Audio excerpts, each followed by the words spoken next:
నమస్తే, welcome to Sunday special debate. విజయవాడను భారీ వరదలు ముంచెత్తడంతో తాజాగా నీటిపారుదల శాఖ మంత్రుల పనితీరైతే తెర మీదకు వస్తోంది. మరి గత ప్రభుత్వ హయాంలో నీటిపారుదల శాఖ మంత్రులకి ఇప్పటి నీటిపారుదల శాఖ మంత్రికి ఉన్నటువంటి తేడాలను సరిపోలుస్తూ సోషల్ మీడియాలో సరికొత్తగా మీమ్స్ అలాగే న్యూస్ కూడా ట్రోల్ అవుతున్న పరిస్థితి. మరి గత ప్రభుత్వ హయాంలో దోచుకోవడం దాచుకోవడం పై పెట్టిన శ్రద్ధ ప్రాజెక్టుల విషయంలో పెట్టలేదు అంటూ కూడా విమర్శలు అయితే వస్తున్నాయి. మరి ఇప్పటి నీటిపారుదల శాఖ మంత్రి మంత్రి పదవి చేపట్టి 3 నెలలు కూడా గడవక ముందే ఆయన 5 రోజులుగా బుడమేరు దగ్గర ఉండి అక్కడ గట్లను పూడుస్తూ ఇంటికి కూడా వెళ్లకుండా అవిశ్రాంతంగా పనిచేస్తున్నటువంటి పరిస్థితి మనం చూస్తున్నాం. మరి ఇప్పటి ప్రభుత్వం అధికారం చేపట్టి 100 రోజులు గడుస్తున్న నేపథ్యంలో మరి ఇప్పుడున్న కేబినెట్ కి అప్పుడున్న కేబినెట్ కి తేడా ఏంటి? మరి అప్పట్లో కూడా ఇరిగేషన్ శాఖకు 2 మంత్రులుగా ఉన్నారు. మరి అప్పుడు వాళ్ళు చేసిన పనితీరు ఎలా ఉంది, ఇప్పుడు మరి నిమ్మల రామానాయుడు గారు చేస్తున్నటువంటి పనితీరు ఎలా ఉంది? మరి 2 ప్రభుత్వాల గురించి ఈ రోజు బేరీజ్ వేసుకునే ప్రయత్నం అయితే చేద్దాము. మరి ఈ రోజు డిబేట్ లో పార్టిసిపేట్ చేసేందుకు స్టూడియోలో ఉన్నారు సీనియర్ పొలిటికల్ జర్నలిస్ట్ సత్యమూర్తి గారు, అలాగే మరో సీనియర్ పొలిటికల్ జర్నలిస్ట్ డివి శ్రీనివాస్ గారు. నమస్కారం సార్. నమస్కారం సార్. డివిఎస్ గారు, ముందు మీరు చెప్పండి. గత ప్రభుత్వ హయాంలో ఇరిగేషన్ శాఖ మంత్రులను చూసాము, ఈ ప్రభుత్వ హయాంలో మంత్రిని చూస్తున్నాము. ఆయన ఒక్కళ్ళు సరిపోరు అన్నట్టు 2.5 సంవత్సరాలకు ఒకళ్ళు మారుస్తూ 2 పెట్టారు. సో 2 పెట్టడం, మరి ఆ 2 కూడా ఇరిగేషన్ ని ఎంత భ్రష్టు పట్టించారో ఇప్పుడు పరిస్థితులే మనకు ఉదాహరణగా కనిపిస్తూ ఉన్నాయి. ఇప్పుడు మంత్రిని చూసుకుంటే మరి ఎప్పుడైతే ఈ బుడమేరు పొంగిందో అప్పటి నుంచి కూడా ఆయన అక్కడే ఉంటూ అంటే విజయవాడ ప్రజలు తేరుకునే వరకు కూడా నేను ఇంటికి వెళ్ళను అని చెప్పి ఆయన శబ్దం చేసి కూర్చున్నట్టుగా పనిచేస్తూ ఉన్నారు. సో వీరిద్దరి మధ్య డిఫరెన్స్ ఏంటంటే ఏం చెప్తారు మీరు? ఒక మంత్రి, ఒక ప్రజాప్రతినిధి ఎలా ఉండాలో నిమ్మల రామానాయుడు ఇవాళ ఒక మోడల్గా ఉన్నాడు. ఒక మంత్రి, ఒక ప్రజాప్రతినిధి ఎలా ఉండకూడదో గత నీటిపారుదల శాఖ మంత్రులు ఒక మోడల్గా నిలబడ్డారు. ఎందుకంటే అసలు ఏ మంత్రి ఏ పోర్ట్ఫోలియోనో కూడా తెలియని పరిస్థితి. జగన్మోహన్ రెడ్డి క్యాబినెట్లో మనం చూసాం. 2.5 ఏళ్ళు కొంతమంది ఉన్నారు, 2.5 ఏళ్ళు కొంతమంది ఉన్నారు. మంత్రి పదవి కూడా చిరుసగం వేసి పంచాడు. అలాగే జలవనరుల శాఖను కూడా పంచాడు. అనిల్ కుమార్ యాదవ్కి మొదట 2.5 ఏళ్ళు ఇచ్చాడు. అతను నోటి దూల మనం చూసాం. అయ్యేది వాళ్ళు నోటిపారుదల శాఖ మంత్రులు కాదు, నోటి దూల మంత్రులు అన్న చెడ్డ పేరు తెచ్చుకున్న పరిస్థితి. ఏదో అనేక సందర్భాల్లో పోలవరం విషయంలో కూడా అతను డెడ్ లైన్ మార్చాడు. ఎవరు? అనిల్ కుమార్ యాదవ్. 2019, 2020 కల్లా పూర్తి చేస్తామన్నాడు, 2021 పూర్తి చేస్తామన్నాడు, 2022 పూర్తి చేస్తామన్నాడు. చివరికి పోలవరాన్ని ముంచేశారు. డయాఫ్రమ్ వాల్ దెబ్బతిందంటే, ఇవాళ గైడ్ బండ్ కుంగిందంటే ఇవాళ పోలవరం పాపం ఈ జగన్మోహన్ రెడ్డిది, అనిల్ కుమార్ యాదవ్, అంబటి రాంబాబుదే అన్నమాట. మనం రెండో కృష్ణుడు ఎవరు? అనిల్ కుమార్ యాదవ్ కాదు, తర్వాత అంబటి రాంబాబు వచ్చాడు. మొదటి కృష్ణుడు అనిల్ కుమార్ యాదవ్ నోటి దోలేంటి? బుల్లెట్ దిగిందా లేదా? ఈ రకమైనది టీఎంసీయా టీఎంసీయా ఏదేదో పిచ్చి పిచ్చి మాటలు అసెంబ్లీలో. అతను ద్వారా ఏదో హీరో వర్షిప్ అనుకున్నాడు కానీ ఒక విలన్గా మారారు అన్నమాట.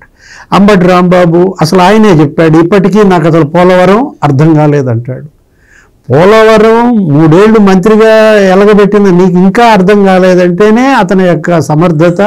అసలు ఆ మంత్రి పదవికి కానీ ఆ శాఖకు కానీ అతను తగుడా అనేది అక్కడే కనపడుతోంది అన్నమాట. ఇప్పుడు అదే నిమ్మల రామానాయుడు ఈరోజు పరిస్థితి చూసాము. 4 రోజులు 5 రోజులుగా అక్కడే తెస్టేశాడు. ఏది? ఆ 3 గంటలు. ఏ 3 గంటలు అయితే జగన్మోహన్ రెడ్డి పూడ్చలేదో, ఆ పూడ్చకపోవటం వల్ల ఇవాళ విజయవాడ మునిగిపోయిందో, ఆ 3 గంటలు పూడిస్తేనే వెనక్కి రమ్మన్నారు ముఖ్యమంత్రి. రామానాయుడు, నారా లోకేష్ ఇద్దరూ అక్కడే ఉన్న పరిస్థితి. అసలు రామానాయుడు అయితే అక్కడే ఒక కార్యకర్త ఇంట్లో ఉంటూ అక్కడే స్నానం చేస్తూ అక్కడే టిఫిన్, ఆ కట్ట మీదే భోజనం. ఇలా అదేంటి? పని చేసే వాళ్ళకి పనికి మాలినాళ్ళకి తేడా అదే అనమాట. ఎన్నాళ్ళైంది రామానాయుడు వచ్చి? కేవలం ఇంకా 3 నెలలు కాలేదు. 3 నెలలు కాకుండానే అతను ఇంత ప్రజామోదం పొందాడంటే, ప్రజల్లో ఉన్నాడంటే, మరి వీళ్ళు అతను ఒక 30 నెలలు ఉన్నాడు, ఇతను ఒక 30 నెలలు ఉన్నాడు. 30 నెలలు ఎలగబెట్టి మీరేమో మట్టి చేశారు, మశానం చేశారు, ఇవాళ మొత్తం నాశనం చేశారు. ఈ బుడమేరు పాపం జగన్మోహన్ రెడ్డిది, ఈ నోటి దూల మంత్రులది అనమాట. ఆ రోజు ఇవాళ ప్రెస్ మీట్లో కూడా మనం చూసాం. దేవినేని ఉమా మాట్లాడుతూ మా హయాంలో చంద్రబాబు ముఖ్యమంత్రిగా దేవినేని ఉమా నీటిపారుదల మంత్రిగా 461 కోట్లు బుడమేరు కేటాయిస్తే 161 కోట్లు ఖర్చు పెట్టారు. కానీ ఆ 300 కోట్లు ఖర్చు పెట్టకుండా జగన్మోహన్ రెడ్డి ఏం చేశాడు? ఆ 300 కోట్లు కూడా సాక్షి యాడ్స్కి వాడుకున్నాడు. సాక్షి యాడ్స్కి వాడిన 650 కోట్లలో 300 కోట్లు బుడమేరుకి ఇచ్చుంటే ఇవాళ బుడమేరు పొంగేదా? ఇవాళ విజయవాడ ఈ పరిస్థితి వచ్చేదా? లక్షలాది బాధితులు ఇవాళ విలవిల్లాడుతున్నారు. 60,000 ఇళ్ళు ఇప్పటికీ నీళ్లలో నానుతున్నాయి. ఈ పాపం జగన్మోహన్ రెడ్డిదే. వాళ్ళది ఎవరిది? అనిల్ కుమార్ యాదవ్ లేకపోతే అంబటి రాంబాబు. Right sir. ఇప్పుడు వైసీపీ పార్టీ వాళ్ళు చేసుకునే ప్రచారం చూస్తుంటే చేసేది తక్కువ చెప్పేది ఎక్కువ అన్నట్టు ఉంది. ఆ రిటైనింగ్ వాల్ వల్ల కొందరు రక్షింపబడ్డారని చెప్పి ఇది మేమే కట్టామంటున్నారు. గత వాళ్ళ హయాంలో ఎప్పుడు కూడా పోలవరం సమీక్ష చేయకుండా చంద్రబాబు గారు ఎప్పుడైతే పోలవరం సందర్శనకు వెళ్ళడం స్టార్ట్ చేసి దానిపైన ఇంట్రెస్ట్ చూపిస్తున్నారో అప్పటి నుంచి కూడా పోలవరం గురించి బయటకు వచ్చి మాట్లాడడం మనం చూసాము. సో నిజంగా మరి అప్పటి ప్రభుత్వ అప్పుడు సార్ చెప్పినట్టు చూసాం మనము. బుల్లెట్ దిగిందా లేదా ఎప్పుడు వచ్చామని కాదు, ఇది డెడ్ లైన్ పెట్టి ఆ టైం కల్లా మేము పోలవరం ప్రాజెక్టు పూర్తి చేస్తామని చెప్పారు. ఈవెన్ ఇక్కడ చూస్తుంటే బుడమేరుకి గండ్లే వేయలేకపోయారు, దాన్ని కబ్జా చేసేసి. అలాంటి వాళ్ళు పోలవరం పూర్తి చేసే పరిస్థితి ఉందా? అసలు వాళ్ళు చెప్పే మాటలు ఎంతవరకు నమ్మొచ్చు? ఇప్పుడు వచ్చి కూడా అంబటి రాంబాబు ప్రెస్ మీట్ పెట్టి కరకట్ట దిగువన చంద్రబాబు ఇల్లు కట్టుకున్నారు, ముందు అది మునిగిపోతుంది చూసుకోండి, అక్కడ ఎవరైనా ఇలా కొన్ని కమెంట్స్ అయితే చేస్తున్నారు. సో మీరేం చెప్తారు సార్ వాళ్ళ గురించి? అంటే వీళ్ళ జగన్మోహన్ రెడ్డి మంత్రుల గురించి చెప్పాలి అంటే కనీసం ఒక 5 రోజులు పడుతుంది. అంటే వాళ్ళు చేసిన గొప్ప విషయాల గురించి కాదు, వాళ్ళు చేసిన వెధవ విషయాల గురించి చెప్పాలి అంటే ఇప్పుడు ఉదాహరణగా అంబటి రాంబాబు గురించి చెప్పాలి. అంబటి రాంబాబు గురించి ఏం చెప్పాలి? అంబటి రాంబాబు అనగానే సంజన సుకన్య గుర్తొస్తారు తప్ప ఇంక ఏమి వేరే విషయాలు లేవు. అతను ఏమి తెలియదు కదా. అతనికి పోలవరం అంటే ఇప్పుడు అధికారంలో నుంచి దిగిపోయిన తర్వాత పోలవరం మీద 1-2 ప్రెస్ కాన్ఫరెన్స్లు పెట్టాడు. అధికారంలో ఉన్నప్పుడు ఎందుకు పెట్టలేదు? అప్పుడు తెలీదా? మొత్తం అంతే. అనిల్ కుమార్ యాదవ్ అయితే మొత్తం అతను ఈ బెట్టింగులు గిట్టింగులు ఈ వ్యవహారాలే తప్ప నీటిపారుదల శాఖ చాలా ఇంపార్టెంట్ అనే విషయం అతనికే తెలియదు. వీళ్ళిద్దరే కాదు, ఇప్పుడు మనం మొత్తం రెగ్యులర్గా చూసుకుంటే ఈ మంత్రులందరూ కూడా ఆ రోజున్న మంత్రులు ఈ రోజున్న మంత్రులు. ఇందాక డివిఎస్ గారు చెప్తే నారా లోకేష్ ఆయన అక్కడ కూర్చొని మొత్తం పిన్ టు పిన్ గమనిస్తూ ఉన్నాడు, మొత్తం అబ్జర్వ్ చేస్తూ ఉన్నాడు, చెప్తూ ఉన్నాడు. ఫీల్డ్ లెవెల్లోకి వెళ్ళి అసలు అక్కడ ఆ బురదలో తిరుగుతూ ఆయన చేస్తున్న పనులు. వ్యవసాయ శాఖ మంత్రి, వ్యవసాయం మార్కెటింగ్ శాఖ మంత్రి అచ్చెన్నాయుడు ఆయన చేస్తున్న పనులు మీకు మొత్తం అందరూ చూడండి. ఈ రోజున జనసేన ముఖ్య నాయకుడు మంత్రి, సివిల్ సప్లైస్ మంత్రి నాదెళ్ల మనోహర్ ఇన్ని రోజులు ఆయన ఎక్కడున్నాడు అని వెతికారు. నిజంగా కూడా ఆయన చేసిన పని ఏంటి అంటే మొత్తం అన్ని నిత్యావసర వస్తువులన్నీ తీసుకొచ్చేసి మొత్తం ఇప్పుడు పంచిపెట్టేస్తున్నారు. 25 కిలోలు రైసు, కందిపప్పు, ఆయిలు, బంగాళదుంపలు, ఉల్లిగడ్డలు, అంటే పొటాటో అని ఇంగ్లీష్లో చెబితే జగన్మోహన్ రెడ్డికి అర్థం కాదు, అందుకని తెలుగులో చెప్తున్నా. బంగాళదుంపలు అన్ని మొత్తం ఇవన్నీ కూడా అవన్నీ ప్యాకెట్లు పెట్టేసి ఎక్కడికక్కడ వెళ్ళిపోయినాయి. ఎంత గొప్ప విషయం! ఇప్పుడు సివిల్ సప్లైస్ మంత్రి అంటే అట్లా చేయాలి. అంతేగాని అప్పుడు సివిల్ సప్లైస్ మంత్రి ఉండేవాడు కారుమూరు నాగేశ్వరరావు అని, కందిపప్పు ఇవ్వలేకపోయాడు. ఫెయిర్ ప్రైస్ డిపోల ద్వారా కందిపప్పు ఇవ్వటం చేతకాల. ఎందుకు చేతకాలేదు? కందిపప్పు ఆయనకి కమిషన్ రాలే. కందిపప్పు కొనుగోలుదారుల దగ్గర నుంచి కమిషన్ రాకపోయేటప్పటికి కందిపప్పు ఆపాడు. అటువంటి సివిల్ సప్లైస్ మంత్రి. ఇంకా మీకు ఇట్లా చెప్పుకుంటూ పోతే మీకు ఒక కృష్ణుడేమో కొడాలి నాని ఆ సివిల్ సప్లైస్ లో మొదటి కృష్ణుడు కొడాలి నాని, రెండో కృష్ణుడు కారుమూరి. కొడాలి నాని ఎందులో స్పెషలిస్టో మనకు తెలుసు. నోరు తెరిస్తే బూతు తప్ప మామూలు మాట రాదు.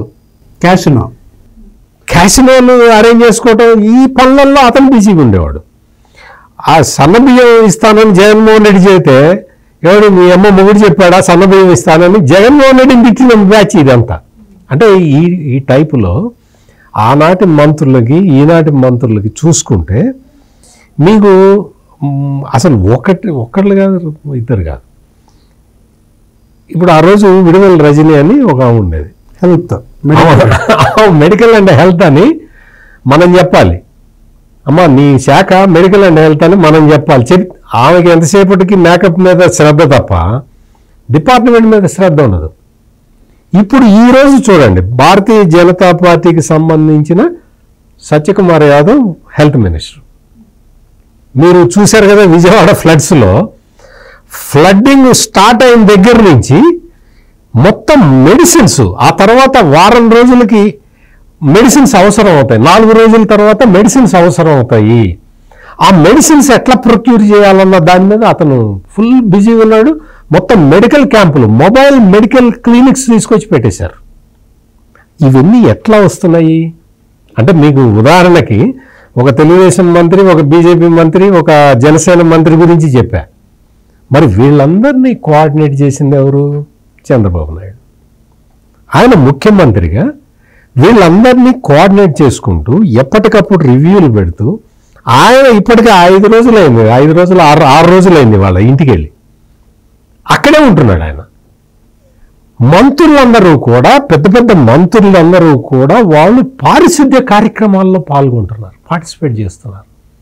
ఇల్లు కడిగించటానికి దేశంలో ఎక్కడ ఇన్ని చోట్ల వరదలు వచ్చినాయి, కానీ బురదతోటి నిండిపోయిన ఇళ్ళని ప్రభుత్వం కడిగించడం ఇప్పటి వరకు నేనైతే చూడలే. మొట్టమొదటిసారి చంద్రబాబు నాయుడు ప్రభుత్వంలో ఇళ్లను కూడా క్లీన్ చేయిస్తున్నారు, వాహనాలు క్లీన్ చేయిస్తున్నారు, వాళ్ళకి నిత్యావసర వస్తువులు ఇస్తున్నారు. అంటే ఈ టైప్ అడ్మినిస్ట్రేషన్ ఇవన్నీ చేస్తూ మొత్తం అక్కడ మొత్తం గన్లు పెట్టేశారు కదా. జగన్మోహన్ రెడ్డి ఇసుక మట్టి తవ్వుకోవటానికి గన్లు పెట్టాడు కదా, ఆ గన్లని పూడుస్తున్నారు. అంటే జగన్మోహన్ రెడ్డి చేసిన విధ్వంసాన్ని కవర్ చేసే పనిలో ఈ యంత్రాంగం అంతా ఉన్నది. మొత్తం 3 గన్లు పూర్తి చేశారు. అంటే ఇవన్నీ చెప్పుకుంటూ పోతే వీళ్ళ చరిత్ర, ఇప్పుడు ఈ మంత్రులు 100 రోజుల్లో వీళ్ళు సాధించిన విజయాలు చెబితే 2-3 రోజులు పడుతుంది. ఆ గత మంత్రులు చేసిన వెధవ పనులు చెప్పాలంటే కనీసం 1 నెల రోజులు పడుతుంది. అన్ని వెధవ పనులు వాళ్ళు చేశారు, వీళ్ళు ఇన్ని మంచి పనులు చేశారు. ఈ డిఫరెన్సు మొత్తం ప్రజలకి స్పష్టంగా అర్థమవుతున్నది. మీకెందుకు, మీరు కూడా చూశారు కదా, జగన్మోహన్ రెడ్డి సమయంలో ఏ మంత్రి అయినా వచ్చి సబ్జెక్టు గురించి మాట్లాడా, వచ్చి బూతులు తిట్టడానికి తప్ప సబ్జెక్టు గురించి మాట్లాడిన ఒక్క మంత్రి పేరు మీకేమైనా గుర్తుంటే చెప్పండి, అప్పటి మంత్రి.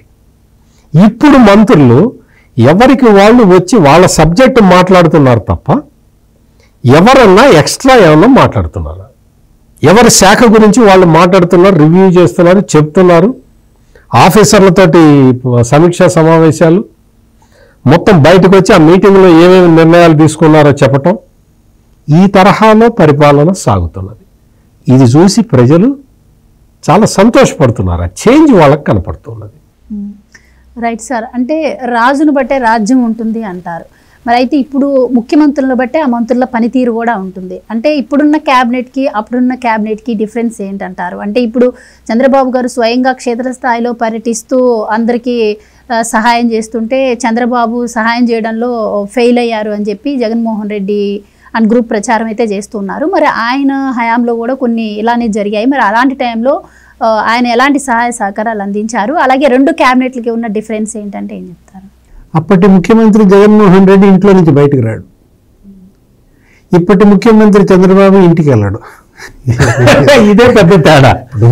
అప్పటి ముఖ్యమంత్రికి ఎగపసులు తింటూ కూర్చున్నాడు ఇంట్లో, ఈ ముఖ్యమంత్రి అసలు ఏమి తినడు. ఏది ఇప్పుడు ఫిట్నెస్ అంటే ఎంత బద్ధకస్తుడు అప్పటి ముఖ్యమంత్రి, ఎంత చురుకైన వ్యక్తి ఇప్పటి ముఖ్యమంత్రి. జగన్మోహన్ రెడ్డికి చంద్రబాబుకి తేడా, ఇప్పుడు ఆయన తాడేపల్లి ప్యాలెస్ నుంచి బయటకు రాడని, బయటకు వస్తే పరదాలు కడతారని, లేకపోతే చెట్లు నరికేస్తారని, ఈ విధమైనటువంటి చెడ్డ పేరు జగన్మోహన్ రెడ్డి తెచ్చుకున్నాడు. ఇచ్చిన అవకాశాన్ని దుర్వినియోగం చేసుకున్నాడు. ఇవాళ చంద్రబాబు మనం చూస్తున్నాం, గత 4-5 రోజులుగా 4-5 గంటలు కూడా ఇంటికి వెళ్ళలేదు. ఏది అసలు నిన్న రామానాయుడు మాట్లాడుతూ అన్నాడు, రోజుకి 2 గంటలు నడుము అలచట్లేదు. 23 కిలోమీటర్లు జేసీబీ మీద వెళ్ళాడంటే దేశంలో ఏ ముఖ్యమంత్రి అన్న వెళ్ళాడమ్మా? చంద్రబాబు ఇవాళ ఒకరోజు 23 కిలోమీటర్లు వెళ్ళాడు, ఒకరోజు 6 కిలోమీటర్లు వెళ్ళాడు. అసలు నడుము లోతు నీళ్లలో నడుస్తున్నాడు. క్యాన్వాయ్కి దొరకట్లా, సెక్యూరిటీకి దొరకట్లా. వాళ్ళు అల్లాడిపోతున్నారు సెక్యూరిటీ వాళ్ళు. ఏమని ఇటు ఈ రోడ్లోకి వెళ్ళాడు కదా అని అటు వెళ్తే ఆయన అక్కడికి రాకుండా ఇంకో రోడ్డు దగ్గరికి వెళ్ళిపోతున్నారు. ముఖ్యమంత్రి కదలికలు ఆయన క్యాన్వాయ్కి ఆయన సెక్యూరిటీకి తెలియనంతగా ఆయన బాధితుల్లోకి వెళ్ళిపోతున్నాడు. వాళ్ళకి భరోసా కల్పించాలా, మేము ఇస్తున్నటువంటి సహాయం ఆఖరి బాధితుడికి చేరాలన్న తాపత్రయం ఎవరిలో?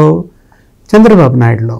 జగన్మోహన్ రెడ్డిలో ఎంత దోపిడీ చేద్దాం, ఇసుకలో ఇవాళ ఎంత వచ్చింది, మద్యంలో ఇవాళ ఎంత వచ్చింది, భూములు ఎంత కబ్జా చేశారు. అంటే వాళ్ళు స్కాముల్లో పోటీ పడ్డారు, వీళ్ళేమో సర్వీస్లో పోటీ పడుతున్నారు.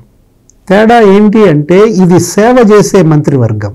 మనం చూస్తున్నాం నారా లోకేష్, అటు మన మూర్తి గారు చెప్పారు, కమాండ్ కంట్రోల్ రూమ్లో అతనే, ఫీల్డ్లో అతనే.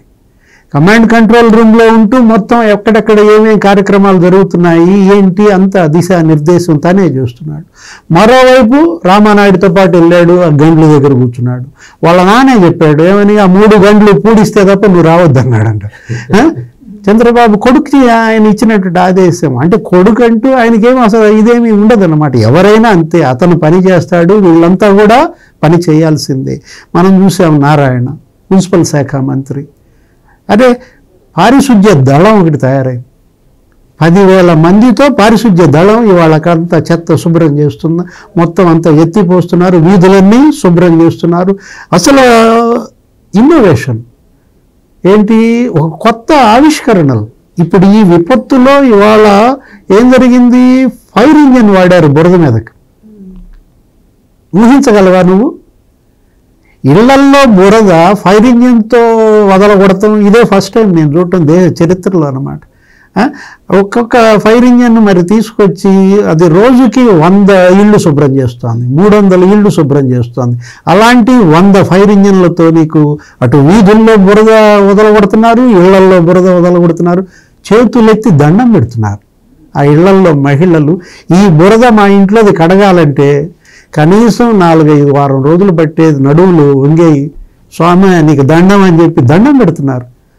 ముఖ్యమంత్రికి వాళ్ళ ప్రజలు ఇంత బాసటగా నిలుస్తున్నారంటే కారణం అసలు డ్రోన్ల ద్వారా ఆహార పొట్లాల పంపిణీ ఊహించేవా? వినూత్నం, ఏది ఒక కొత్తదనం, కొత్త ఆవిష్కరణ. మనం చూసాం, నీకు డ్రోన్లు ఎలా తెలుసు? ఏదో నీ ఫంక్షన్, మ్యారేజ్ ఫంక్షన్కో ఏదో చూసుంటావు, కెమెరాలు పెట్టుకుని షూటింగ్ కోసం వాడతారు.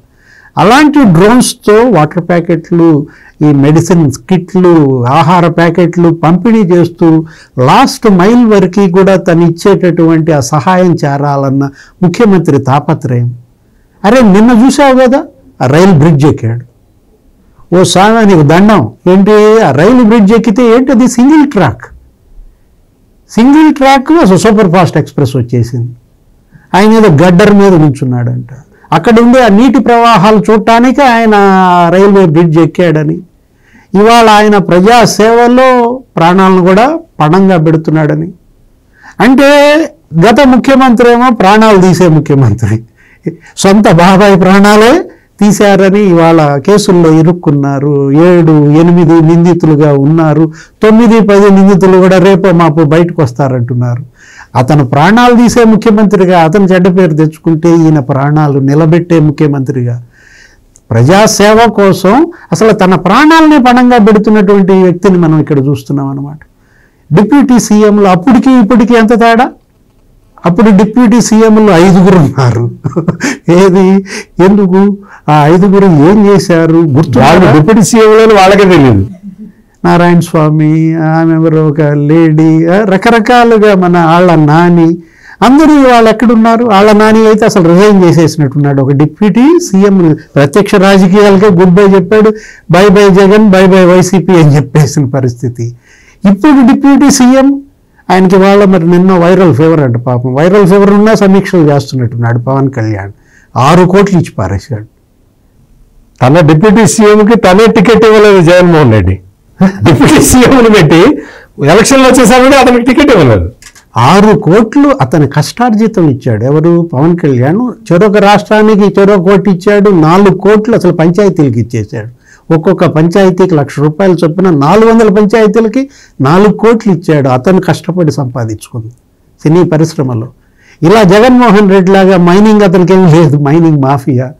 ఇలా జగన్మోహన్ రెడ్డి లాగా అతనికి ఏమి గంజాయి లేదు, ఆయన భూములు కబ్జాలు చేయలేదు. ఇప్పుడు రోజా ఉంది కదా, అప్పటి మంత్రి, ఇప్పుడు ఏదో గడ్డలు వేస్తోంది. ఇప్పుడు ఈ సహాయ చర్యలన్నీ మా జగనన్నే చేస్తున్నాడని ఏదో ట్వీట్ చేసినట్టుంది. ఏమని? వాలంటీర్ల వ్యవస్థ, సచివాలయ వ్యవస్థ, లేకపోతే ఈ ఇంజన్లు ఇవన్నీ ఆయన ఇచ్చిన సంస్కరణల వల్ల విజయవాడ బాగుపడదు. పవన్ కళ్యాణ్ సెలబ్రిటీగా ఆయన 6 కోట్లు ఇచ్చాడే. నువ్వు మీ ఆయన ఇవాళ సంపాదించుకున్నారుగా సినీ పరిశ్రమ మీద. మీకు బాధ్యత లేదు సెల్వమణికిను రోజాకి? అరే నీ ఆస్తులు 5 ఏళ్లలో డబల్ అయ్యాయి. 2019 అఫిడవిట్లో రోజా ఆస్తి ఎంత, 2024 అఫిడవిట్ ఆస్తి ఎంత? నగరిలో నిన్నగాక మొన్న మీ ఆయన పేరు మీద 9 ఎకరాలు కొన్నావే. అంత సంపాదించిన నువ్వు ఎంత ఇచ్చావు? ఇవాళ విమర్శలు చేసే సమయం కాదు, విరాళాలు ఇచ్చే సమయం. భువనేశ్వరి మేడం 2 కోట్లు ఇచ్చింది, చిరంజీవి ₹1 కోటి ఇచ్చాడు, రామ్ చరణ్ ₹1 కోటి ఇచ్చాడు, బాలకృష్ణ ₹1 కోటి ఇచ్చాడు, జూనియర్ ఎన్టీఆర్ ₹1 కోటి ఇచ్చాడు, మహేష్ ఇచ్చాడు, ప్రభాస్ 2 కోట్లు ఇచ్చినట్టున్నాడు. రోజా, సెల్వమణి సామాజిక బాధ్యత ఏది? నువ్వా పవన్ కళ్యాణ్ని విమర్శించేది, నువ్వా చంద్రబాబుని విమర్శించేది? ఆ నైతిక హక్కు రోజాకుందా? అంటే మనం అనుకున్నది అదే. ఆ 5 ఏళ్ళు మంత్రులు, ఆ 5 ఏళ్ళు ప్రజాప్రతినిధులు, అదొక చీకటి అధ్యాయం. ఇప్పుడు ఇది ఈ 3 నెలలుగా వెలుతురు వైపు ప్రయాణం, చీకటి నుంచి విముక్తి అన్నమాట. రైట్ సార్, అది ఇప్పుడు మేము రిటైనింగ్ వాల్ కట్టామని చెప్పుకున్నట్టే రేపు ఫ్యూచర్లో మరి ఎలాగూ చంద్రబాబు గారు పోలవరం పూర్తి చేస్తారు కాబట్టి అప్పుడు బయటకు వచ్చి పోలవరం కూడా మేమే కట్టామని చెప్పినా చెప్పొచ్చు వైసీపీ అని చెప్పి కామెంట్స్ కూడా వినిపిస్తూ ఉన్నాయి.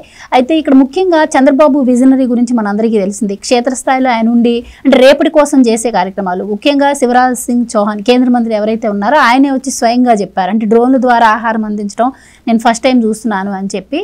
సో ఇంతలా సహాయక చర్యలు జరుగుతుంటే వైసీపీ తన సొంత పత్రికలో ఏంటంటే అంటే సహాయక చర్యలు చంద్రబాబు వల్లే ఆగిపోతున్నాయి అని చెప్పడం కావచ్చు. అండ్ విజనరీ లీడరు చంద్రబాబు కాదు జగన్మోహన్ రెడ్డి. ఎందుకు అంటే ఎలాంటి విపత్తులు వస్తాయని తెలిసే సచివాలయ వ్యవస్థ, వాలంటీర్ వ్యవస్థను అందుకోసం ఆ వాలంటీర్ వ్యవస్థని ఇప్పుడున్న ప్రభుత్వం వాడుకుంటుంది. అంటే చూడండి ఇక్కడ జగన్మోహన్ రెడ్డి గారి విజనరీ ఏంటో చంద్రబాబు గారు అలాగే పవన్ కళ్యాణ్ గారు దీన్ని చూసి నేర్చుకోవాలని చెప్పి వాళ్ళు మాట్లాడుతున్నారు. ఏమంటారు? అంటే మీరు జగన్మోహన్ రెడ్డి విజన్ గురించి చెప్తుంటే అంటే నాకు జీవితం మీద విరక్తి పుడుతున్నది. జగన్మోహన్ రెడ్డి విజన్ ఎక్కడి వరకు ఉన్నది అంటే ఆయనకి బాక్సైట్ గనులు చాలా ఉన్నాయి. సాయంత్రానికి బాక్సైట్ ఎంతవరకు వచ్చింది, ఎంత తోలం, ఎంత వచ్చింది, ఒకటి మైకా మైన్స్ ఉన్నాయి, వాటి మీద ఎంత ఇన్కమ్ వచ్చింది అది చూసుకోవటం. ఆ తర్వాత ఇంకా ఈ భారతీయ సిమెంటు వీటికి సంబంధించి మనం ఎంత అమ్మామో ఎంత వచ్చింది. ఆ తర్వాత ఇంకా ప్రభుత్వంలో మనకి మద్యం, ఇసుక వీటి ఇన్కమ్ ఎంత వచ్చింది. ఈ లెక్కలు వేసుకోవడంతో 5 ఏళ్ళు గడిచిపోయింది.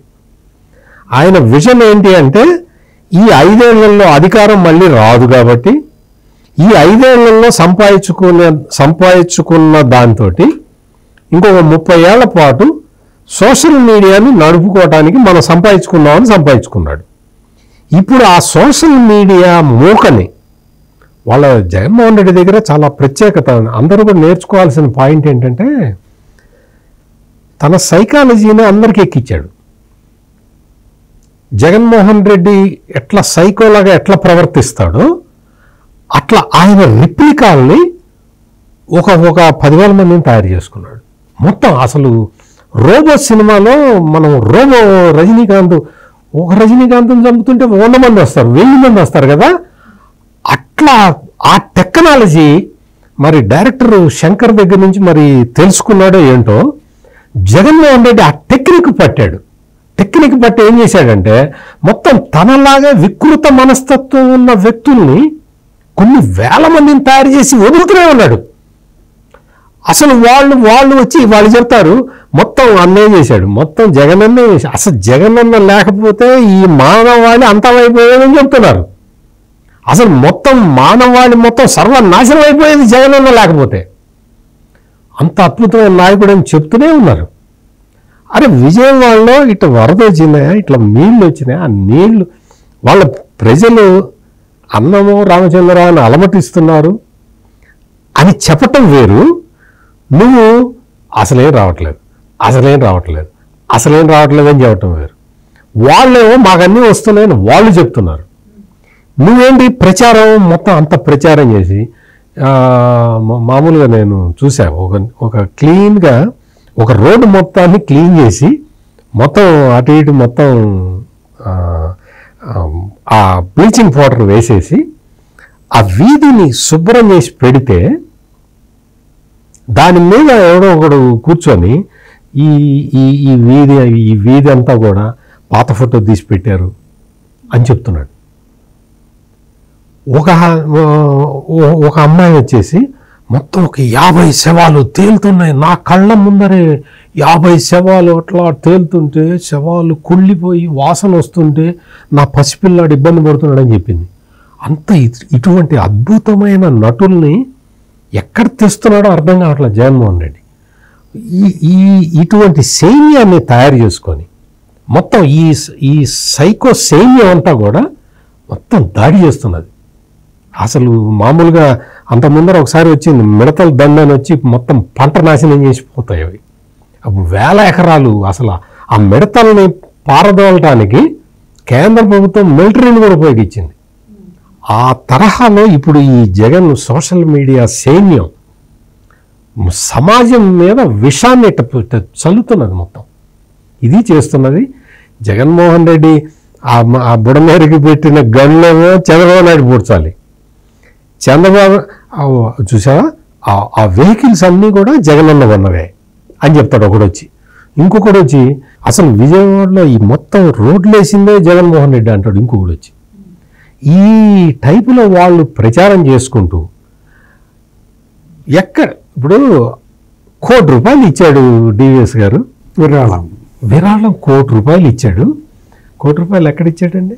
అసలు ఇదే చరిత్రలో ఫస్ట్ టైం నోటేమిటి ఆ మాట రావడం కూడా. ₹1 కోటి అని చెప్పాడు. సాధారణంగా అయితే నాకు తెలిసినంత వరకు ముఖ్యమంత్రి సహాయ నిధికి ఇవ్వాలి డబ్బులు, చెక్కు పంపించాలి. నీకు చంద్రబాబు నాయుడిని చూస్తే నీకు అసూయ, పోనీ ముఖ్యమంత్రి సహాయ నిధికి ఇవ్వమాక. ఏం చేయాలి? ప్రధానమంత్రి సహాయ నిధి ఉంటుంది, దానికి పంపించు ₹1 కోటి. ఓకే, నీకు నరేంద్ర మోడీ ఇప్పుడు నీ పార్టీ కాదు కదా, నీ వైపు లేడు కాబట్టి నీకు ప్రధానమంత్రి అంటే కూడా గిట్టదు. ఓకే, తీసేయి. రెడ్ క్రాస్ అని ఒకటి ఉంటుంది, గవర్నర్ ఆధ్వర్యంలో నడుస్తూ ఉంటుంది. ఆ రెడ్ క్రాస్కి డబ్బులు ఇవ్వు. నీ ₹1 కోటి నువ్వు విరాళం ₹1 కోటి అన్నా ప్రకటించావు కదా, ఆ కోటి రెడ్ క్రాస్కి ఇవ్వు. సీఎం రిలీఫ్ ఫండ్కి ఇవ్వడు, పిఎం రిలీఫ్ ఫండ్కి ఇవ్వడు, రెడ్ క్రాస్ సొసైటీకి ఇవ్వడు. ఏం చేస్తాడు తెలుసా?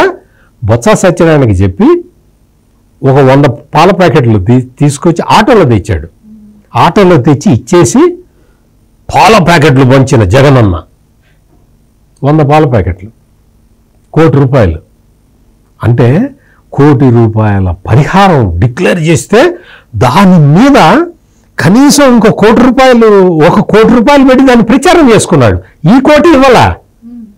ఈ కోటి తీసుకెళ్లి సోషల్ మీడియా సైన్యానికి జీతాలు ఇచ్చి ప్రచారం చేసుకున్నాడు తప్ప విజయవాడ వరద బాధితులకి ఒక్క పైసా కూడా ఇవ్వకుండా ₹1 కోటి ఇచ్చినట్టు ప్రచారం చేసుకుంటున్న పచ్చి అబద్ధాల కోరి జగన్మోహన్ రెడ్డి.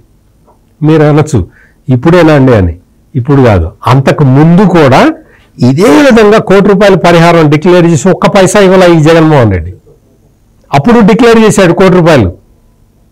ఇప్పుడు వెళ్ళి పవన్ కళ్యాణ్ని చూసిరమ్మను, లేకపోతే ఇందాక డివిఎస్ గారు చెప్పినట్టు భువనేశ్వరిని చూసిరమ్మను. చెక్ ఇచ్చారు, ఆ చెక్కులు కూడా పాస్ అయిపోయినాయి. ఈ జగన్మోహన్ రెడ్డి 100 పాల ప్యాకెట్లు ఇచ్చి నేను ₹1 కోటి ఇచ్చానని చెప్పుకుంటున్నాడు. పచ్చి అబద్ధాలు. పొద్దున్న లేచిన దగ్గర నుంచి అబద్ధాల మీద బతుకుతున్న ఏ రాజకీయ నాయకుడు ఎవరైనా ఉన్నారు అంటే అది జగన్మోహన్ రెడ్డి. ఆ పాల ప్యాకెట్లు కూడా మిట్ట మధ్యాహ్నం తెచ్చారంట. అసలు స్టోరీ ఏంటంటే ఇప్పుడు మన మూర్తి గారు చెప్పిన పాల ప్యాకెట్ల స్టోరీ, మల్లాది విష్ణు, వెల్లంపల్లి ఈ బ్యాచ్ మిట్ట మధ్యాహ్నం తెచ్చారంట ట్రక్లో. తెస్తే జనమే మాకు వద్దన్నారంట.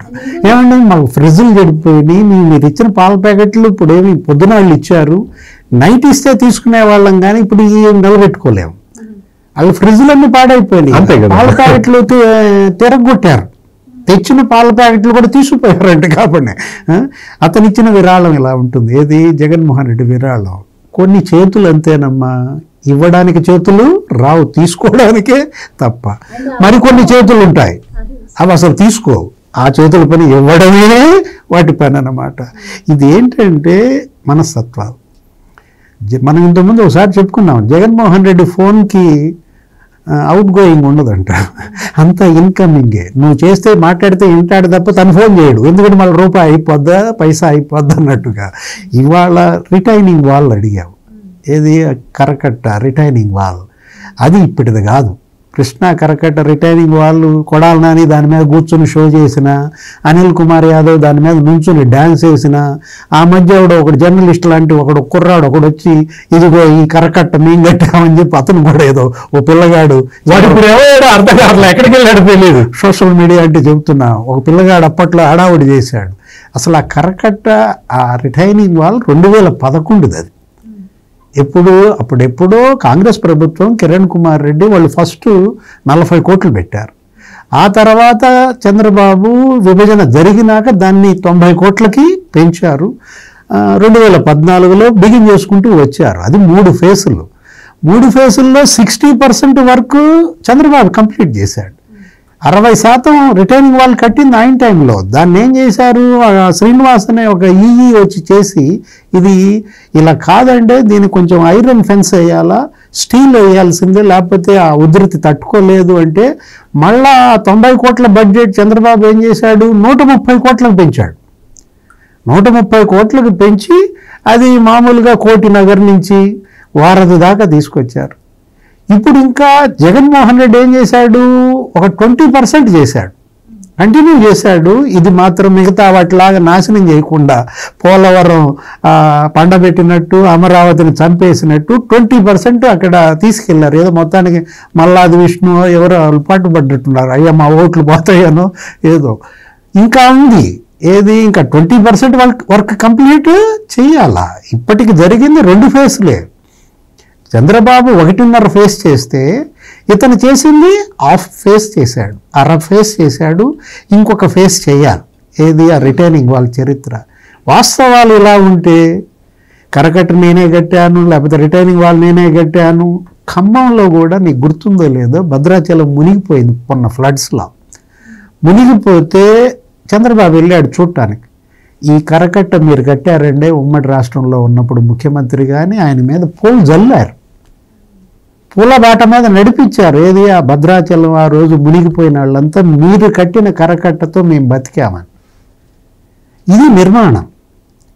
జగన్మోహన్ రెడ్డిది విధ్వంసం.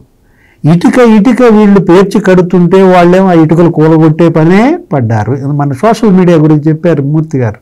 ఏంటి, బంగ్లాదేశ్లో వరదలు వచ్చి అక్కడంతా శవాలు ఏదో తేలాడుతుంటే ఆ వీడియో ఇక్కడ పోస్ట్ చేస్తాడు, బెజవాడ వరదలు అంటాడు.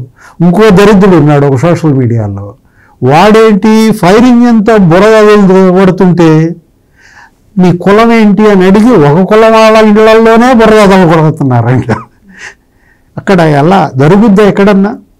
ఫైర్ ఇంజిన్ ఇవాళ ఇళ్లల్లో బురద ఆ విధంగా వదలగొట్టి అందరూ సంతోషంగా దండాలు పెడుతుంటే కూడా వీళ్ళు చూడలేక దానికి కూడా కులం ఆపాదించి పోస్టులు పెడుతున్నారంటే తను అన్నది అందుకే. ఏంటి, సైకోలని ఒక 10,000 మందిని తయారు చేసి సైకో సైన్యాన్ని వదిలాడు అనమాట. అంటే ఇప్పుడు చంద్రబాబు ఇప్పుడు యుద్ధం చేస్తోంది ఒక జగన్మోహన్ రెడ్డితో కాదు, 10,000 మంది జగన్మోహన్ రెడ్డిలతో చంద్రబాబు యుద్ధం చేయాలా, చేయగలడు ఎప్పుడు, ఈ జనమంతా అతనికి అండగా నిలబడితే. Right sir, thank you so much. నమస్కారం.